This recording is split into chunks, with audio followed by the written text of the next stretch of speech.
اگر آپ چینل پر پہلی بار آئے ہیں تو ابھی سبسکرائب کر کے بیل آئیکن پریس کریں اور رہیں باخبر۔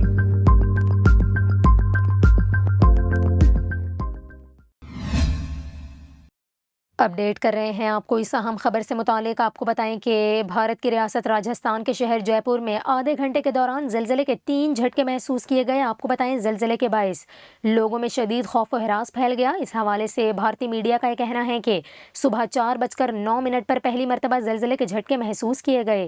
ریکٹر اسکیل پر زلزلے کی شدت 4.4 ریکارڈ کی گئی اور زلزلے کی زیر زمین گہرائی 10 کلومیٹر تھی۔ آپ کو بتائیں کہ اس کے بعد 4:22 پر دوسرا زلزلہ محسوس کیا گیا۔ اس زلزلے کی شدت 3.1 ریکارڈ کی گئی، جبکہ زلزلے کی زیر زمین گہرائی 5 کلومیٹر تھی۔ آپ کو بتائیں بھارتی میڈیا کا یہ کہنا ہے کہ تیسری مرتبہ 4:25 پر زلزلے کے جھٹکے محسوس کیے گئے، جن کی شدت 3.4 ریکارڈ کی گئی اور زلزلے کی زیر زمین گہرائی 10 کلومیٹر بتائی گئی ہے۔ تاہم آپ کو بتائیں کہ اب تک زلزلے کے باعث کسی قسم کے جانی نقصان کی کوئی اطلاع موصول نہیں ہوئی۔